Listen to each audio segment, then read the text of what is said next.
ఉద్యోగాలు కూడా రెగ్యులరైజ్ అవుతాయి, మీరు ప్రభుత్వ ఉద్యోగులుగా గుర్తించబడతారు.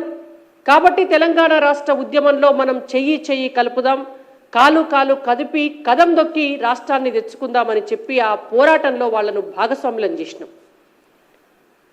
గత ముఖ్యమంత్రి ఆనాటి తెలంగాణ ఉద్యమ నాయకుడైతే తెలంగాణ రాష్ట్రం వస్తే కాంట్రాక్ట్ అనేటువంటి పదం లేకుండా చేస్తామని చెప్పి ఆనాడు మాటిచ్చిండ్రు తెలంగాణ సమాజానికి.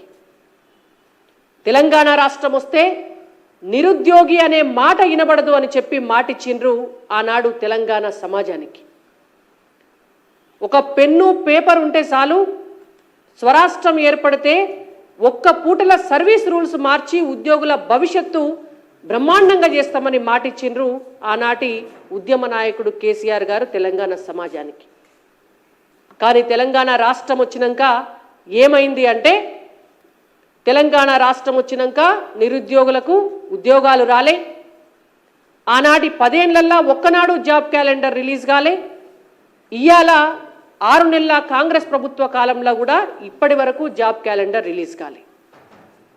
22,000 మంది విద్యుత్ రంగంలో పనిచేసేటటువంటి కాంట్రాక్టు ఉద్యోగులకు సబ్స్టాండర్డ్ రూల్స్, ఈ సబ్స్టాండర్డ్ రూల్స్ అనేటువంటివి భారతదేశంలో ఏ రాష్ట్రంలో లేవు, కేంద్ర ప్రభుత్వంలో కూడా లేవు.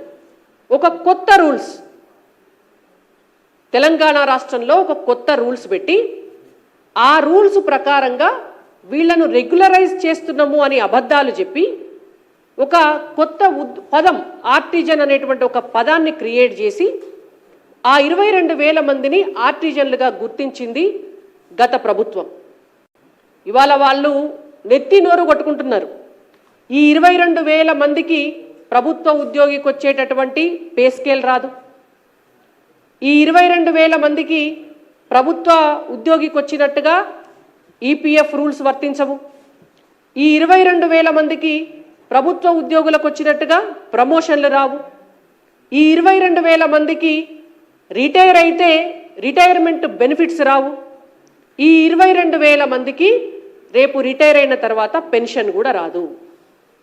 ఇది గత బీఆర్ఎస్ ప్రభుత్వము విద్యుత్ కార్మికుల జీవితాలను ఆగం చేసేటటువంటి ఒక కొత్త రూల్స్ తీసుకొచ్చి అటు వాళ్ళు ప్రైవేటు ఉద్యోగులు కాదు, అటు వాళ్ళు కాంట్రాక్ట్ ఉద్యోగులు కాదు, ఇటు ప్రభుత్వ ఉద్యోగులు కాదు, వాళ్ళ జీవితాలను త్రిశంకు స్వర్గంలో పెట్టింది. ఇవాళ మేము రేవంత్ రెడ్డి గారి ప్రభుత్వాన్ని డిమాండ్ చేస్తున్నాం. మీరు అవకతవకల పైన, అవినీతి పైన చర్యలు తీసుకోవడానికి కమిషన్ వేయడం అనేటువంటిది ఎంత ముఖ్యమో దాన్ని పారదర్శకంగా నడిపించి గత ప్రభుత్వం వల్ల నష్టపోయినటువంటి డబ్బును రికవరీ చేస్తారా, వాళ్లకు శిక్ష పడేలాగా చేస్తారా, అవన్నీ చేయటం అనేటువంటిది ఎంత ముఖ్యమో ఇవాళ తెలంగాణలో ఉన్నటువంటి ఈ 22,000 మంది విద్యుత్ కార్మికుల భవిష్యత్తు, వాళ్ళ ఉద్యోగాలను రెగ్యులరైజ్ చేయటం కూడా అంతే ముఖ్యం. కాబట్టి మీరు వీళ్ళందరినీ కూడా రెగ్యులరైజ్ చేసే దిశగా ఆలోచించాలని చెప్పి మేము రేవంత్ రెడ్డి గారిని అలాగే విద్యుత్ శాఖ మంత్రి గారిని కూడా డిమాండ్ చేస్తున్నాం. దాంతోపాటుగా గత 2 సంవత్సరాల క్రితం ఆర్టిజన్లుగా ఉన్నటువంటి మమ్మల్ని ప్రభుత్వ ఉద్యోగులుగా గుర్తించండి అని చెప్పి ధర్నా చేసినందుకు 200 మంది విద్యుత్ శాఖలో పనిచేసేటటువంటి ఉద్యోగులను టర్మినేట్ చేసినారు.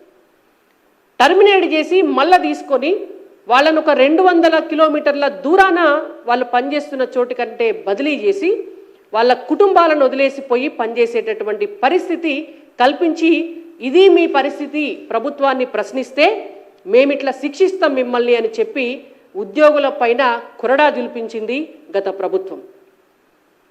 ఇవాళ ఆ ఉద్యోగులందరికీ కూడా ఆ 200 మంది ఉద్యోగులకు కూడా మళ్ళీ వాళ్ళ స్వస్థలాలకు, వాళ్ళు గతం నుంచి పనిచేసినటువంటి చోటుకు బదిలీ చేసే విధంగా కూడా రేవంత్ రెడ్డి గారు చర్యలు తీసుకోవాలని చెప్పి డిమాండ్ చేస్తూ, విద్యుత్ రంగ కార్మికులతో పాటు విద్యుత్ శాఖలో జరుగుతున్నటువంటి అవినీతిపై మీరేసినటువంటి కమిషను, దాని తదనంతర తీసుకోబోయేటటువంటి చర్యలు కూడా కేవలం రాజకీయాల కోసం కాకుండా ఇవాళ విద్యుత్ కార్మికుల జీవితాల్లో వెలుగులు నింపాలి.